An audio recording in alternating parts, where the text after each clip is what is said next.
Good evening, Lisa. Good evening, Andrew. Are you being served? Yes. Monkey business. Now, before we start, let's go through my theory of drama and comedy. Okay, yeah. That they say there are only so many plots in drama, don't they? But sort of additional theories to that are that any fantasy series, once it runs long enough, it has to do a cowboy story. Yeah. Okay? So that's true of The Prisoner, that's true of The Tomorrow People, that's true of The Goodies. Yeah. So, yeah, Star Trek The Next Generation. Yeah. But also, when it comes to comedy, when a comedy series runs long enough, it has to do an episode with a bloke in a rubbish monkey costume. Yes. And we've reached that point. We have definitely reached that point, yes. So, we start off with a close-up of a head, don't we? With a wig on it. Mr. Harmon comes in distributing hats around the place, mostly on the centre display. Mr. Spooner's there, and so's Captain Peacock, but it's 9:25 and nobody else is. No. Apparently there was a blizzard last night. Mr. Spooner stayed in the all-night cinema. Yes. So I assume he got some sleep. I don't know whether he was watching films. If he was watching films, he's quite awake. But it's payday, which is why he's made the effort to come in, and they're all expecting a rise, aren't they? Yes. But suddenly it's 9:28. That was a very quick 3-minute scene. It was, yes. But Mrs. Slocum and Chums had a contingency plan. So they're going to stay at her house and make their way in. It's now 9:29 and 45 seconds. And there's only 5, 4, 3, 2, 1. Ding! And the lift doors open. And Mr. Humphreys, Mrs. Slocum and Miss Brahms come in, roped together with those sort of sticks that you have to walk through snow. Well, skiing sticks. Ski sticks, I suppose. Did you notice it's actually snowing in the lift, which is ridiculous, as though it's got its own mini weather system. Well, I noticed that, but then I thought, maybe it's just an accumulation. No, I think it's actually meant to be a very small snow cloud that has formed in the lift. But yeah, they're all lashed together. They were being pulled by 6 Yorkshire Terriers, apparently. I don't know where they got them from, given that they left from Mrs. Slocum's house. Yes. So I didn't know she had 6 Yorkshire Terriers within easy sort of distance. I presume they belonged to a neighbour. But they spotted her pussy and took off, didn't they? But they sort of ended up going through some traffic lights, didn't they? A roadworks. And Miss Humphreys undoes his jacket thing, and he's got a red and a green light, and they were flashing, weren't they? So off they go, shouting "Hi ho, hi ho!" Yes, it's off to work we go. Yeah. I'm just thinking, there's actually quite a lot of scenes in this. Yeah. It's fairly pacey. None of them are particularly tied together. No, but in Mr. Rumbold's office, he's dictating a letter about how the 10% pay rise isn't going to come through. Miss Belfridge is cold because she's got a sort of pink thing on. It's a sleeveless dress, Yeah. which is very inappropriate for this time of year. Yeah, I mean, I assume she must have come in with a coat, but I think seriously the dress is just designed for this next scene. Well, yeah, that's the whole point of it. I was going to say, because it's very similar to the dress Marilyn Monroe wears at the 7-year itch. So Mr. Rumbold sort of has a feel under his desk to get the blow heater going, and he presses the sort of boost button on it or something. And it all goes up her skirt. And up it rises. Just as Mr. Harmon comes in. Who starts having a goz. Is that an actual verb to goz? I don't know, but it's one we use in this house, isn't it? It is. Yeah. And Mr. Harmon says, "You've made a happy man feel very old." Yes. But he's on the tea sort of delivery, isn't he, for Mr. Rumbold? So you have to supply your own tea. He can supply the milk and the hot water. Yes, but dried milk as well. Yeah, but he's got a little tea bag in his top pocket though. So for 5p, he can have 1 dip or 2. Yes. 1 dip, 2 dips, and that's all he gets. That would be really horrible. Because it's got to go through all the lift girls and half of accounts as well. Because the other half take coffee, and he's got a bag of a coffee bag. Yeah. Is there such a thing as a coffee bag? Yeah, you can get a coffee bag. Okay. Like tea bags, but coffee. But Mr. Humphreys wants 50p off of Mrs. Slocum, but she hasn't got any coins. She's flat broke, and they say how the rise has come at just the right time. Yeah. She's got emergency pound notes in her knickers normally, but they sort of they blown off. Yeah, the elastic went and off they went, the pound notes went. What would you say her hair is? Grey blue, is it? It's sort of blue, yeah. But it's sort of grey. It's not. Well, it's not blue, bright blue. It's sort of a pale blue. There's no customers, and Mr. Humphrey's tiny hand is frozen. Yes. And Captain Peacock tells him to get back in a commanding tone, doesn't he? Mr. Harmon comes in with the news that there's no rise. So they're going to... he went to complain to Mr. Grace and showed him his frayed cuffs and his hole in his shoe or whatever. The sole that's nearly coming off. Yeah, Mr. Grace got out a wad of fivers, which had an elastic band, and he gave him the elastic band to keep his sole on.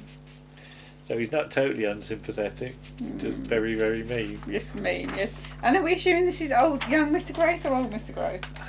It's still not specified. No idea. Because I was reading, I have a book about Are You Being Served, from an American point of view, and the person in that is assuming it's young Mr. Grace. Yeah. Maybe. I don't know. I sort of hope it is. Yeah. But Mr. Humphreys' mother has been taking in washing, but they decide they're not standing for this. Mrs. Slocum said she'd get more if she was an OAP. So Captain Peacock says they should tighten their belts, but then he learns that he's not got one either. No. Middle management, in fact, will be asked to take a cut. And Mr. Patel of accounts has gone to hand his notice in, hasn't he? So they decide all for one and one for all. So they're going to go in and say, give us the money, jug ears, to Mr. Rumbold. Yes. Mr. Rumbold gets a phone call just as they come in from Mr. Wotton of the pet department, who's lost a monkey. Yes. It's from Mr. Grace rather. That Mr. Wotton of... No, it's from Mr. Wotton. Because he says to Mr. Wotton, then he phones Mr. Grace up, doesn't he? Oh, right, okay, yeah. Yeah, it's from Mr. Wotton, and he's like, he bit you where? Oh, right, yeah. Yeah. But yeah, it's a Paraguayan monkey with long arms, bald head and big ears, which Mr. Rumbold says that description of anything would make it sound hideous. Yeah. So yeah, he's on the phone. And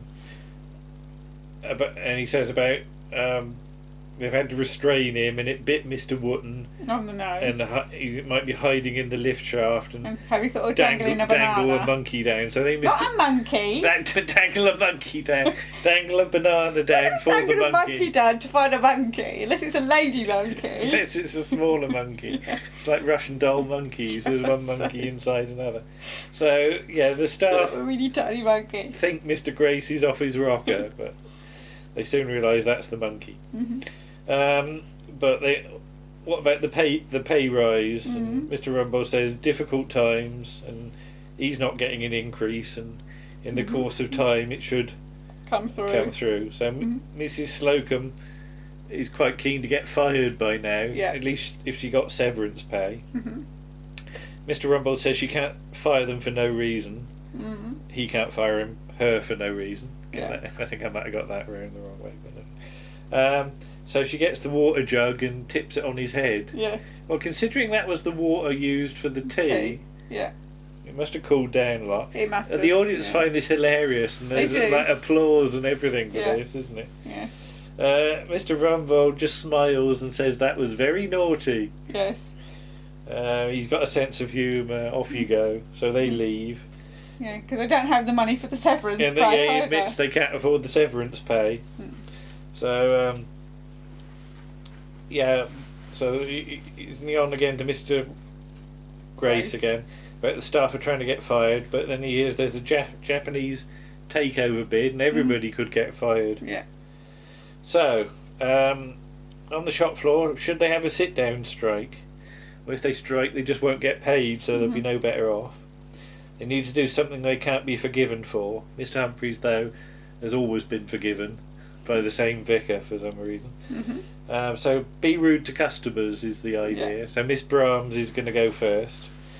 And an oldish man and a youngish lady who's very tall. And she is very tall. She looked a bit like Mary Tam to me. A little bit, just a little bit. Yeah. But, he wants a fur coat for his second cousin. Not his secretary. And he wants one for £5,000 or above. And Mrs. Slocum is faced with a commission dilemma, because that's the only decent money she'd get if she managed to sell one of those. Well, I'm assuming, has it ever been established what commission they get? It is mentioned, I can't remember. I mean, if it's about 10%, yeah, that's still only, well, it's what, £500? Well, that's a hell of a lot of money. Yeah, it is a lot of money. Yeah. But Mrs. Slocum is going to sacrifice herself like Joan of Arc. And basically, she'd go to Canada and go up a tree or something and get stuff. Go to Canada and go up a tree and get stuff. Yeah. So, would you like to ring the papers and tell everyone about how rude I was? But he doesn't like that idea because he doesn't want it to get out about Miss Percival. Yes. Which is what her name is. Yes. And so they leg it basically. So could they burn the place down? That's going a bit far. That's Miss Brown. That's Miss Brown. Yeah, maybe if they're all rude together to a customer when they come out of the lift.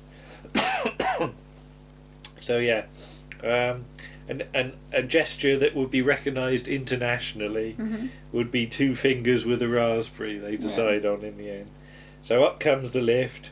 The door opens. Everybody goes. Let's do it together. 1, 2, 3. I didn't. You got to do it. Go, make the noise. 1, 2, 3. Thank you. The lift, and inside the lift is a rubbish monkey. Yes.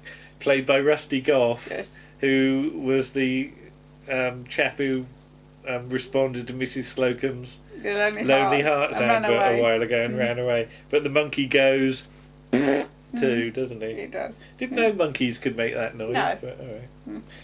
But so yeah, still no customers. So Captain Peacock's going to go to the pub for a gin and tonic, and Mrs. Slocum would like some Guinness. Yes.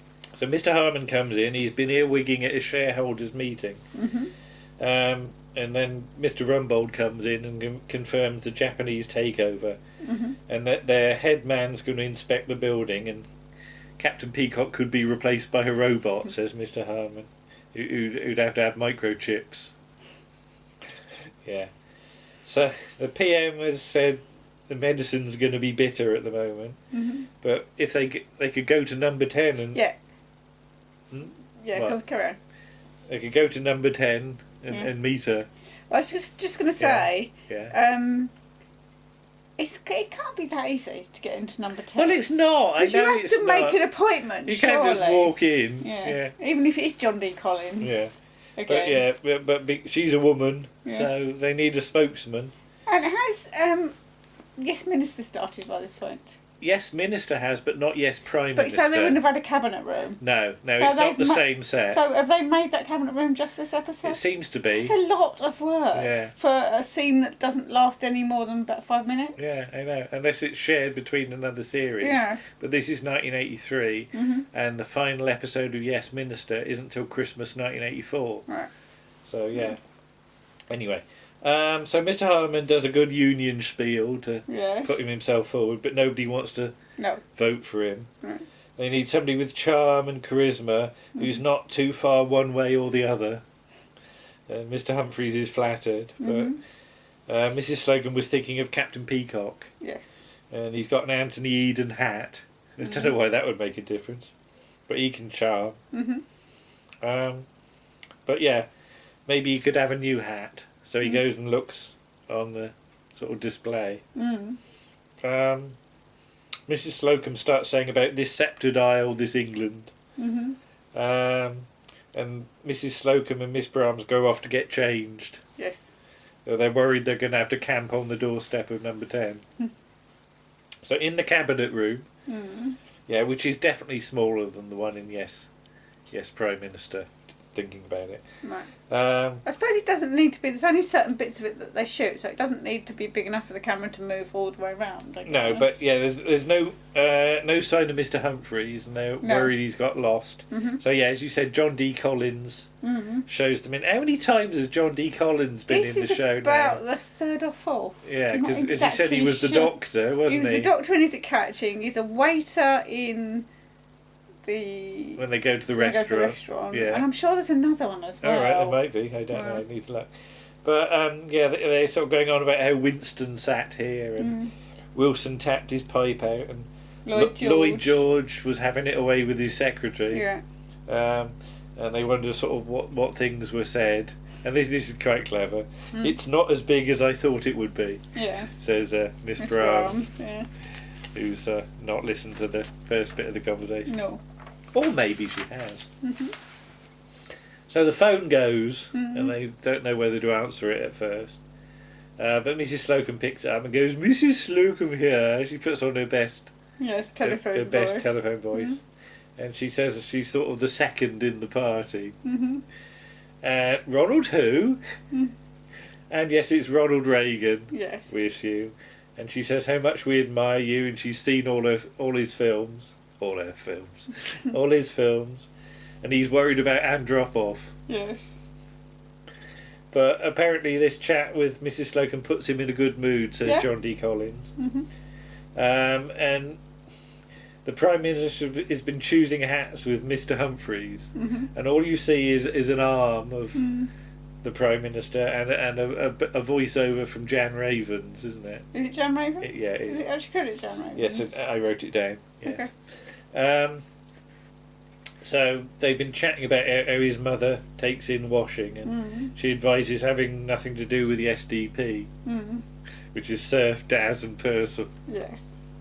That's a bit of a crowbar joke, but okay. So nothing much happens from their visit, and they go back, and Mr. Humphreys has lost his chance, and they all wonder, is this the end? Is this the final end? And if you look in Radio Times for next week, you see it isn't. No.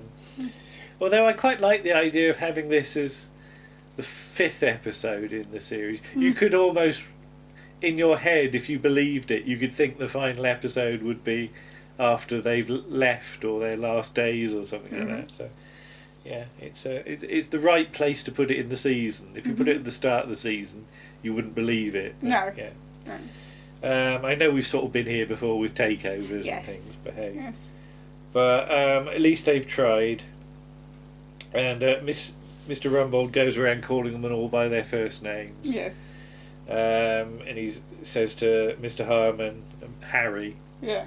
And it turns out that his first name is actually Beverly. Yes. But it's the thought that counts. Then Miss Belfridge comes in and says there's a monkey in Mr. Rumbold's chair. Yes. Notice we don't actually see this. No. But the Japanese party arrive out of the lift, one of whom is familiar from Tenko. Yes, he plays Lieutenant Sato, who's the second in command. Right. Thoroughly nasty piece of work. He's a lot nicer in this sort of brief scene than he will ever be. So but they tell off the workers because they should be at their position, and so they go off to see the manager. Mr. Rumbold comes out of the lift and says, this is going to be the final decision. But when he hears about the monkey, he says how ferocious it is. Not buying a what? Not buying a something. Is it not buying the store because of the monkey's behaviour? Yeah, could be that. I'm not sure. Okay. But they're not buying the store. But the Japanese party return cross because he had a banana in the ear, which is a big insult. Yeah. So as a farewell gesture, the staff all go, and the Japanese party do a in return. Yes. And then the end credits roll, and the last sort of 30 seconds or so of Rusty Goff in a monkey costume trying on hats. Yes. Yeah, piddle about with the hats for a Piddle minute. about with the hats and span it out. Yeah. But, yeah, what do you think? Not as good as last week, I don't think. No, it's not. And there are a lot of slightly off-colour jokes that we've glossed over. Yes, I was going to say, I have edited a few bits here. I'm not even writing that down. Yeah. So, and yes, the whole takeover thing, we have been here before. Yes. Yeah. But, yeah, it is weird to see them outside the store again. Yeah. Yeah. But,